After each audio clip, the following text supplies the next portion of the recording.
கரூர் சம்பவத்துல வந்து 41 பேர் பலியா இருக்காங்க. 41 பேர் ஆயிட்டாங்களா?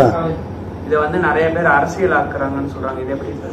என்ன வெங்காய அரசியல் ஆக்குறது உண்மை தானே. ஒரு விஜய் தம்பி நான் வாழ்த்தனேன் வெற்றி விழாவில் இல்லையா? வெற்றி விழாவில் த ஒன்லி ஒன் ஆல்டர்னேட்டிவ்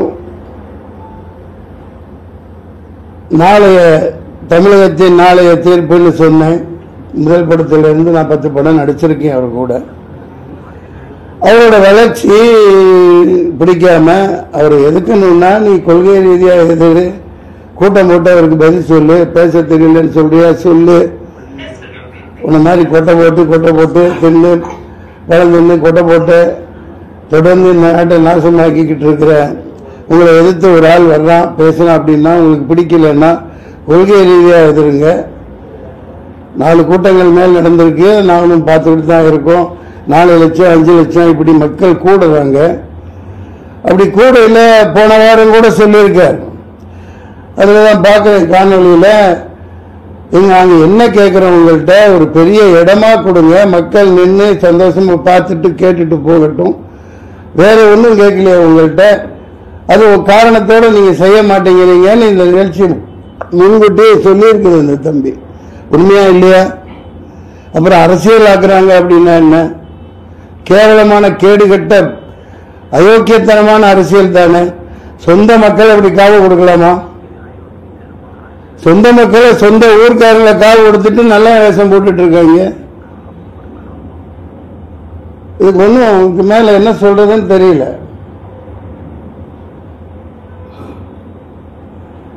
வேற எந்த தாலிகைகள் ஐயா? சார் யாரு வந்தாலும் வந்து அரசியலுக்கு வந்தா கோமாளியா தான் ஆக்குறாங்க. அதுக்கு எக்ஸாம்பிள் விஜயகாந்த், சீமான், ரஜினி வந்தாரு போயிட்டாரு, கமல் வந்து அந்த பக்கம் போயிட்டாரு. யாருதான் அரசியலுக்கு வரணும்? அத நீங்க தான் சொல்லணும். மக்கள் இப்ப சொல்லுவாங்க, 6 மாசத்துல சொல்லுவாங்க யார் வரணுங்கிறத மக்கள் தீர்மானிப்பாங்க. நீங்க சொல்றது உண்மைதான். சில பேர்கள் சொன்னீங்க அவங்க கோமாளித்தனமா நடந்துகிட்டாங்க, நம்மளை கோமாளி ஆக்கிட்டாங்க. சில பேர் முடியாம கோமாளியா இருப்பதே நல்லதுன்னு ஒதுங்கிட்டாங்க. பல ஜாம்பவான்களை விலை கொடுத்து வாங்கிட்டாங்க. ஒரு மிகப்பெரிய திமிங்கலமா முதலையா அடக்க ஆள் இல்லைன்ற மாதிரி போய்கிட்டு இருக்காங்க. இது ரொம்ப நாளைக்கு இந்த பருப்பு வேகாது. 6 மாசத்துல மக்கள் இதுக்கான தீர்ப்பு தருவாங்க. அது இந்த பாடல்கள்ல தான் சொல்லியிருக்கேன்.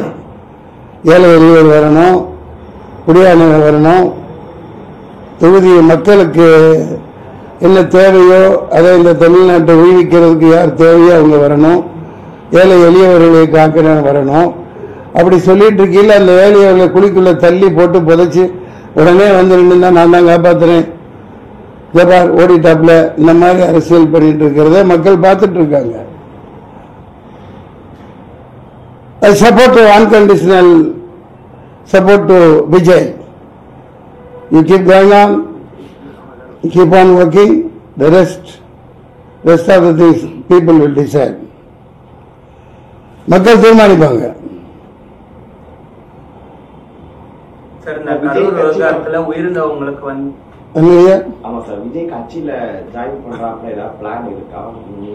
என்ன மடத்தனமா பேசிட்டு இருக்கிறீங்க? நான் தம்பி நான் தான் இப்ப பேசிட்டு இருக்கேன்ல, என்ன கேக்குறீங்க? என்ன பண்றது? இந்த சப்போர்ட் ஒட்டுமொத்த மக்களே சப்போர்ட் இருக்குல்ல, அப்புறம் நான் என்ன பண்றது? சொல்லு தம்பி. சார் இந்த கரூர் விவகாரத்துல 41 பேர் விழுந்திருக்காங்க. அவங்க மரணம் தொடர்பா நீதிபதி தலைமையில வந்து ஒரு தனி நீதிபதி தலைமையில விசாரணை அமைச்சிருக்காங்க, அருணா ஜெயசன் தலைமையில. அதெல்லாம் ஒரு வெங்காயம் உரிக்காது, அதெல்லாம் ஒரு வெங்காயம் உரிக்கப்படாது. அதெல்லாம் ஏமாத்து வேலை, கண்கட்டு வேலை. அவனே கொலை பண்ணிட்டு, அவனே கொள்ளை அடிச்சுட்டு, அவனே லூட்டி அடிச்சுட்டு அவனே பண்ணுவாங்க. இதான் பார்த்துட்டு இருக்கோம். தாய்வான் தாக்குதல் என்ன நடந்துச்சு? வெளியிலிருந்து யாரும் இல்ல, அந்த காஷ்மீரி மக்களும் ஒன்றும் பண்ணல. அப்பா ஏழை சாதாரண பிச்சைக்காரங்க, அடிக்கு 4 போலீஸ் நிக்கிறாங்க. புல்வாமாவில் என்ன நடந்துச்சு? சொந்த நாட்டு மக்களை காலி பண்ணி போட்டு குழிக்குள்ள தள்ளி மண்ணள்ளி போட்டு அதில்தான் அரசியல் பண்ணிட்டு இருக்காங்க ஆள்றவங்க. நீங்களும் 4 தூண் வேடிக்கை பார்த்துட்டு இருக்கீங்க. அதெல்லாம் ஒரு வெங்காயம் உரிக்க முடியாது, ஒரு வெங்காயம் நடக்காது. சும்மா கண்கட்டு வைத்த இந்த பிரச்சாரத்துல வந்து போலீஸ் வந்து முறையா பாதுகாப்பு கொடுக்கல. யார் கையில போலீஸ் இருக்குது? பாதுகாப்பு 28 கண்டிஷன் போறீங்களா இல்லையாப்பா? நீங்க ஒரு மாநாடு நடத்த கூட்டத்துக்கு 28 கண்டிஷன் கேட்டு போடுறாங்களா இல்லையா? எந்த கட்சிக்காவது போட்டாங்களா? எந்த கட்சிக்காவது போட்டாங்களா இது வரைக்கும்? அதே மாதிரி 28,000 போலீஸ் 2,000 போலீஸ் அங்க நிக்கணும்ல, அதே முட்டுச்சந்தையில கொடுத்துருக்கீங்க. என்ன மாதிரி ஆளுங்க இருந்திருந்தான்னு வைங்க, அந்த இடத்துல நான் இருந்திருந்தா நடந்திருக்கிறதே வேற. 99 இப்படித்தான் நான் நின்று தேனியில பயங்கர கலவரத்தை உண்டாக்குனாங்க. ஜீப்பை கவுத்து விட்டாங்க, கரும்பு காட்டுக்கு தீ வச்சுட்டாங்க. இறங்கி குளிச்சு ஓடி போய் ஆளுங்களோட ஜீப் போட்டு வச்சேன், கலெக்டர் ஜீப்பு. அடுத்து அதை அணுகி சொல்லி சாண்டு விட்டு மைக்கை பிடிச்சி ஒரு சத்தம் போட்டேன். நடக்கிறது வேற என்ன, போலீஸ் எங்க இருந்து வந்தாங்க என்னன்னு தெரியல, கட்டுக்குள்ள கொண்டாந்தாங்க. கொஞ்சம் அந்த என்ன ஆணையம் போட்டு குளிக்குள்ள ஏறி மூடி சமத்துவ ஜனகனை பாடி இருப்பாங்க. இது அரசியலா? கேவலமா இல்ல? அயோக்கியத்தான அரசியல் பண்ணிட்டு இருக்காங்க, ஏமாத்திட்டு இருக்கீங்க. அனுமதி கேட்கும் போது 10,000 பேர் சொல்லியிருக்காங்க. என்ன நீ கோச்ச பச்சை குழந்தை தன்னம்மா 10,000 பேர் அப்படித்தான் சொல்லுவாங்க. 20,000 பேர் சொன்னா உங்களுக்கு பர்மிஷன் கிடையாதுன்றான். போலீஸ் பத்தி தெரியாதா? போலீஸ்காரங்க நல்லவங்க, அவங்க என்ன செய்வாங்க, மேல என்ன ஆர்டரோ என்ன உத்தரவோ அதுபடி அவங்க நடந்துக்குவாங்க. அவ்வளவுதான் அவங்களால முடியும். அனுமதி கேட்கல 10,000 பேர் வருவாங்க அப்படித்தான் கொடுக்கணும். அவங்க அதுதான் நடைமுறை. 10 பேர் அந்த கூட்டத்துக்குலாம் வரமாட்டாங்க. எல்லாம் பிரியாணி போட்டணும், சாராயம் 100 ரூபாய் 200 ரூபாய் காசு, இதை கூப்பிட்டு கூட்டம் போடுவான். அவனுக்கு போட்டோ வெளியில நல்லா 10 கிலோமீட்டர் இடம் கொடுப்பீங்க. 4 லட்சம் பேர் கூடுறான்னு தெரியலையா? அப்புறம் முட்டுச்சந்துக்குள்ள அனுப்புறீங்க. பயங்கரமா பழம் வேண்டி வச்சுட்டு 500 குண்டர்களுக்கு மேல பயங்கரமான ரவுடிகளை எத்தனை கத்தி குத்து பண்ணான்னு தெரியல. நான் சொல்லல, நான் மக்கள் சொல்லிட்டு இருக்காங்க, வந்துட்டு இருக்கு. பாத்தீங்களா இல்லையா?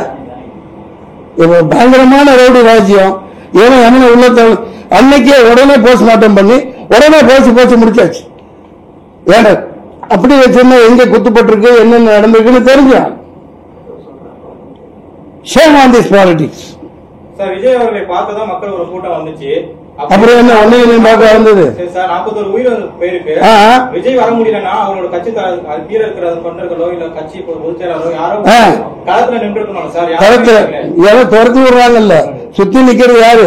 அவங்க போட்டு தண்ணி நிக்கல, அவங்க தானே விரட்டி விடுறாங்க. நியூஸ்ல சொல்றாங்களா இல்லையா? கிளம்புங்க நீங்க நிக்காதீங்க அப்படின்னு பேக் பண்ணி அனுப்பிச்சிட்டு இந்த மாதிரி சம்பந்தம் இல்லாம கேள்வி கேட்கறீங்களே. அவங்க புதிய கட்சி என்ன மாதிரி ஆளு இருந்ததுன்னா அதுக்கு பருப்பு எடுக்க சரியா நாளை இறக்கி இருப்பாங்க. அந்த மாதிரி ரவுடிகள் உங்கள்கிட்ட இல்ல. அங்க இருந்து அடியாங்க சொல்றீங்களா? மக்கள் தீர்த்து கட்டிட்டாங்க. அவர் இப்ப ஒரு பாதுகாப்பு வலயத்தில் இருக்காப்லையா இல்லையா? அவரை நோக்கித்தானே இது நடந்திருக்குது. புதுசா சரி வரட்டும் பாரு, நாங்க பெரும் பலம் பெருகிதானே நின்று சமாளி. இந்த மாதிரி சொந்த மக்களை ஏன் சொல்ற? சொந்த மக்களை பக்கத்து தெருவில் வாழ்றவங்க அந்த ஊர்க்காரனை கொண்டுட்டு வேஷம் போட்டு தெரியுது. வெக்கமா இல்லை உங்களுக்கு? சார், இந்த மரணம் யாருமே எதிர்பார்க்காததான். என்ன எதிர்பார்த்தாது? யாரு எதிர்பார்த்து? விஜய் எதிர்பார்த்திருக்க மாட்டாப்ல, கோபத்தனமா மக்கள் எதிர்பார்த்திருக்க மாட்டாங்க. விஜய் அண்ணா பார்க்கணும் அப்படின்னு போட்டு வந்து நிக்கிறாங்க.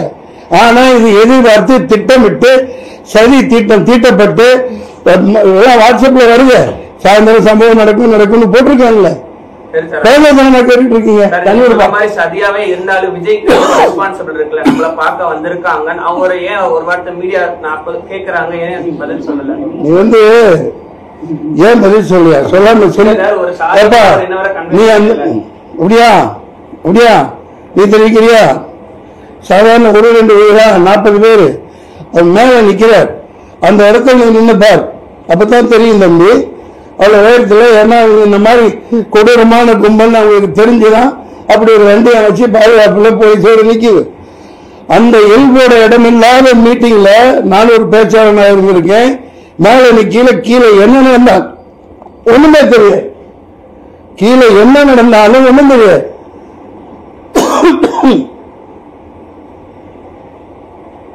செருப்பு வீசுறான், தள்ளி வீசுறான், கெட்ட வார்த்தை திட்டுறான்.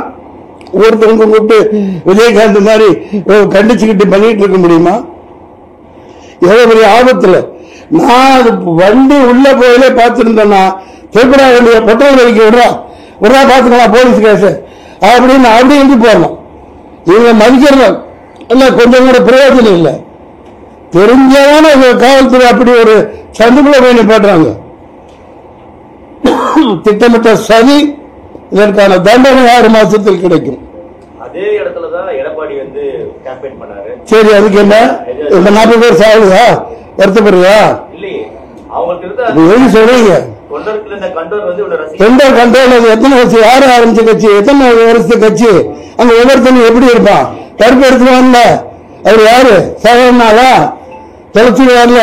எடப்பாடிக்கு அவ்வளவுதான் கூட்டம் கூடும். இவருக்கு 4 லட்சம் பேர் வருவாங்க. இந்த எருமைகளுக்கு தெரியாது, தெரியாதா? இல்லப்பா, நீ ஏதோ எழுதி வச்சு போட்டு பிஜேபி அனுப்பிச்சு போல. யார் அனுப்பிச்சா நீங்க கேளுங்கப்பா. ரத்தம் தெரிஞ்சு தூக்கம் இல்லையா? மூஞ்சி பாருங்களேன். நான் ஒரு நடிகன், சகானு குலுக்கி மாரடிக்கிறேன்.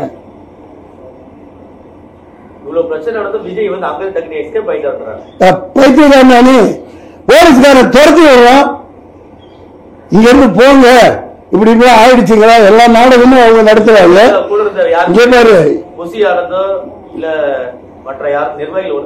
அடுத்த சொல்றதுக்கு தானே இந்த திட்டமே.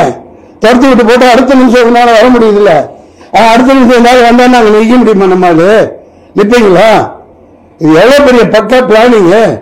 அடுத்த நொடி டக்கு டக்கு டக்கு டக்குன்னு வர்றாங்கல்ல, கேக்குறாங்கல்ல. 66 பேர் செத்தானு சொல்ல சொல்றாங்க.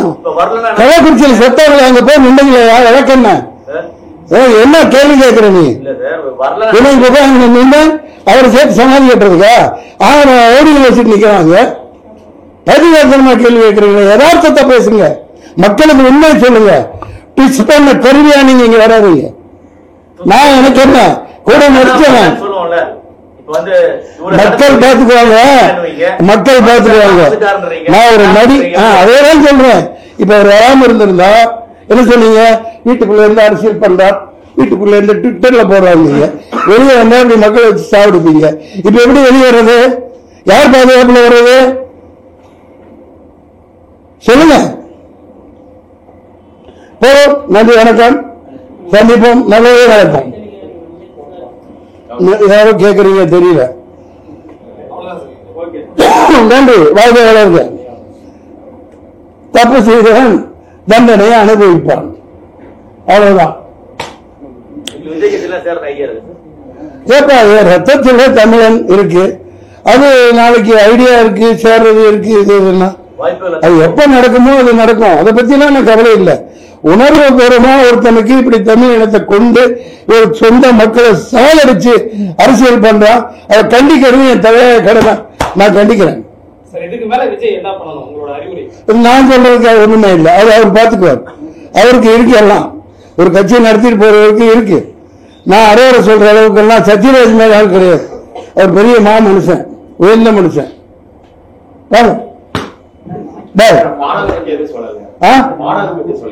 புரியல. பாடல்கள் நீங்க தான் சொல்லணும். பாடலை பத்தி நானே சொன்னா இவர் கேட்கிற மாதிரி ஆகணும். நான் ஒன்னும் சொல்ல மாட்டேன். பாடல்களை மக்களுக்காக அர்ப்பணிச்சாச்சு. நான் தொடர்ந்து வாரத்துக்கு 2 பாட்டு. விஜய்க்கு சப்போர்ட்டா அது நீங்க நினைச்சிட்டு இருந்த இது பெரிய ஜாம்பவான்களே எல்லாத்தையும் தின்னுட்டு முதல்ல உட்கார்ந்து இருக்குது. அது எவ்வளவு நாளைக்கு இருக்கும்? எவ்வளவு நாளைக்கு உங்க ராஜ்யம் நடக்கும்? பாத்துக்கிறேன். எத்தனையோ கொடுமைகளை தாங்கிட்டு நிக்கிறேன். நான் படம் சரக்கு எடுத்து 4 வருஷம் 4 கோடிக்கு மேல போச்சு. வெளியிட முடியல. பல சிக்கல்கள். இன்னும் ஓடிடியில் வெளியிட முடியல. வித்தும் கூட சொந்த அண்ணன் பையன், அண்ணன் மருமகன், பள்ளப்பட்டியில சௌகத்திய சொந்த அண்ணன், அவரோட மருமகன் ஜமாலோட அண்ணன் தான் சாதிக் பாட்சா. எப்படி கொலை பண்ணாங்க என்னங்கிறத வைக்கவே சொல்லியிருக்கார். எனக்கு தொடர்பு இல்லை, யாரு கூட தொடர்புல இல்லை. என் தொடர்பு இல்லாததுனால ஊத்தி மூடி சாவடிச்சு பண்ணிட்டாங்க. எத்தனையோ இப்படி அரசியல் படுகொலைகளை நிறுத்திருக்காங்க. ஆனா சொந்த மக்களை ஒருத்தர் வர்றாரு, அவரை எதிர்க்க முடியாம இப்படி ஒரு பாலிடிக்ஸ் பண்றது நீசத்தனமான, ஈனத்தனமான, கேவலமான செயல். அது இறைவன் பதில் கொடுப்பான். 6 மாசத்துல வந்து அதுக்குரிய நடவடிக்கை நடக்கும். மழை பண்ணுவீங்க பண்ணுங்க. கை வச்சு பாரு தமிழ்நாடு என்ன ஆகுதுன்னு பண்றாங்க. விட்டு போட்டு விஜய் கைது பண்ணுங்க. போனப்பா பொழப்பு கட்டணும். சொரக்காய்க்கு உப்பு இல்லைன்ட்டு பண்ண கைது. நெக்ஸ்ட் பாய். நன்றி.